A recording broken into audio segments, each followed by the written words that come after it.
WhatsApp guys, কেমন আছেন আপনারা? আজকে আমি একটা খুব গুরুত্বপূর্ণ একটা ভিডিও শেয়ার করব। আমার মনে হয় এটা আসলে আমাদের সবারই এই বিষয়টা জানা দরকার, বা আমাদের যে বিশ্বের লাইফস্টাইল সেটার একটা অন্যতম মেলবন্ধন হচ্ছে গাড়ি।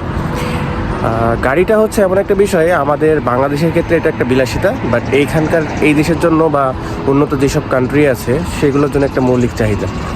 সো আমি আজকে দেখাবো আমাদের এখানে, আমি যে সিটিতে থাকি জালিয়ান, সেখানে আসলে কী ব্র্যান্ডের গাড়ি মূলত এরা ইউজ করে। নট অনলি জালিয়ান, পুরো চায়নাতেই সিমিলার টাইপ অফ ব্র্যান্ডের গাড়ি সবাই ইউজ করে, এবং এখানে আসলে গাড়িটা অন্যভাবে দেখা হয়। যেমন আমাদের এই যে গাড়ির বিষয়টা, সেটা হচ্ছে আমরা সবসময় চিন্তা করি এটা আমাদের একটা বিলাসিতার পণ্য, বাট এখানে সবাই এটা ব্যবহার করে। এবং একটা জিনিস আমি আশ্চর্য হয়েছি, এখানকার যারা লোকাল তারা তাদের জন্য বিয়ে করার ক্ষেত্রে বা একজন বয়ফ্রেন্ড সিলেক্ট করার ক্ষেত্রে এরা গাড়িটাকে খুব বেশি প্রায়োরিটি দেয়। কারণ হচ্ছে তারা চিন্তা করে তার বয়ফ্রেন্ড অথবা হাজব্যান্ডের অবশ্যই একটা ভালো ব্র্যান্ডের গাড়ি থাকবে। প্লাস এখানকার, আমি যদিও টেক্সটাইল সেক্টরে, আমি দেখেছি যে গার্মেন্টসে আমাদের যেসব শ্রমিক ভাইরা কাজ করে তাদের অবস্থা এবং যারা অফিসার লেভেলে চাকরি করে তাদের অবস্থার একটা বিশাল একটা ফারাক রয়েছে। এখানে আমি একটা বিষয় আমি শুনতে পেরেছি বা জানছি, সেটা হচ্ছে এখানকার যারা ক্লিনার প্লাস যারা ওয়ার্কার, তারাও দেখা যাচ্ছে একটা ভালো ব্র্যান্ডের গাড়িতে এসে তারা কাজ করে আবার চলে যাচ্ছে। বিষয়টা আসলে খুবই ইন্টারেস্টিং। এখানে বৈষম্যর বিষয়টা খুবই কম। এখানে সব ধরনের মানুষ একইভাবে চলতে পছন্দ করে। So thank you. আপনাদের আমি দেখাবো এখানকার ব্র্যান্ডের গাড়িগুলো আসলে কী কী ব্র্যান্ডের হয়ে থাকে। অনেক ব্র্যান্ডের গাড়ি আছে, যেগুলো অনেকগুলোর নামই আমি জানি না। যেমন ফার্স্ট একটা গাড়ি আছে, এটার নাম হচ্ছে টয়োটা। আপনারা সবাই জানেন এটা হচ্ছে বাংলাদেশের খুবই একটা, বলতে পারেন, পরিচিত ব্র্যান্ড এবং সবাই এটা ইউজ করে। এবং এই গাড়িটার নাম আমি জানি না, বাট এই গাড়িটা আমি অনেক দেখছি। আপনারা সবাই জানেন যে চায়না টেকনোলজিতে কতটা উন্নত। ভলক্সওয়াগন ব্র্যান্ডের গাড়ি এটা। আর এই ব্র্যান্ডের গাড়ি এখানে সবচেয়ে বেশি, আমি এখন পর্যন্ত যতগুলো গাড়ি দেখেছি, এটা হচ্ছে চাইনিজ একটা ব্র্যান্ডের গাড়ি। এটার ব্যাপারে আমার আইডিয়া একদমই নাই। এখানে একটা জিপ দেখতে পাচ্ছি, এটা মার্সিডিজ বেঞ্জের। মার্সিডিজ বেঞ্জ খুবই কমন এখানে, অনেকেই এই গাড়িটা অনেক দেখছে। এটা মানে ভলক্সওয়াগনের পরেই মার্সিডিজ বেঞ্জ গাড়িটা দেখা যায়। এটাও একটা চাইনিজ ব্র্যান্ড, এটাও একটা চাইনিজ ব্র্যান্ড,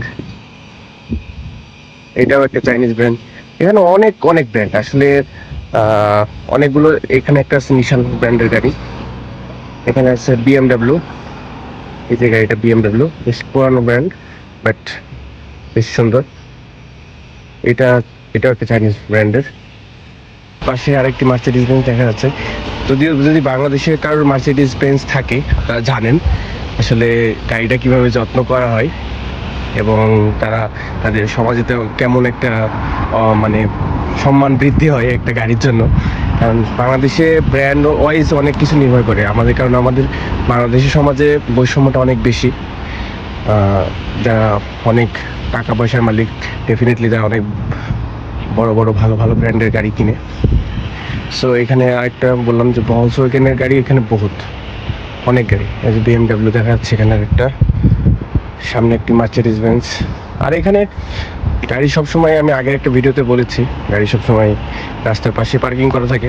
ওইভাবে এক্সট্রা কোনো কেয়ারে ওরা নেয় না, স্বাভাবিকভাবে রাস্তার পাশে পড়ে থাকে। অনেক সময় দেখেছি যে গাড়ি পানি পড়ে পড়ে একদম, বা রোদে অবস্থা খারাপ হয়েছে। যেমন এই গাড়িটাই আমার মনে হয় না কত বছর যে এটা ধোয়া হয় নাই, আল্লাহ জানে। এটা যে এখানে অডি ব্র্যান্ডের একটা গাড়ি আছে, বিএমডাব্লিউ। এটা অডি ব্র্যান্ডের একটা গাড়ি দেখতে পাচ্ছেন। গাড়ির উপর বেশ অপরিষ্কার। এই গাড়িগুলো অনেক দিন হয়তো বা ভালোভাবে পরিষ্কার করা হয় নাই। এখানে অনেক গাড়ি, রাস্তার দুই পাশে আসলে গাড়ির এখানে কোনো ইয়ে থাকে না অবস্থা। এই যে একটা গাড়ি ফোর্ড ব্র্যান্ডের।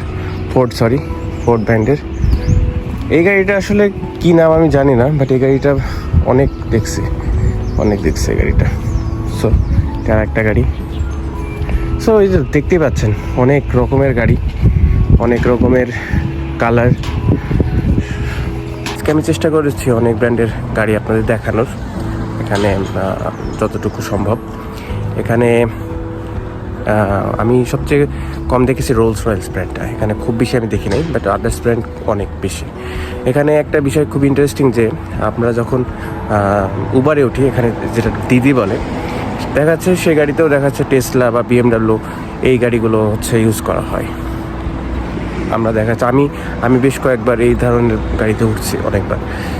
এখানে গাড়িটা কেনাটা খুবই সহজলভ্য বাংলাদেশের তুলনায়, এবং প্রাইসটা অনেক কম। কিন্তু আমাদের ফরেনার যারা আছি তাদের জন্য একটু ডিফিকাল্ট, কারণ হচ্ছে আমাদের এখানে যে ড্রাইভিং লাইসেন্স, এটার যে পরীক্ষা, এটার একটা ল্যাঙ্গুয়েজ ব্যারিয়ার আছে। কারণ এখানে যেই ল্যাঙ্গুয়েজটা আমরা পরীক্ষা দিব সেটা হচ্ছে চাইনিজ ল্যাঙ্গুয়েজে।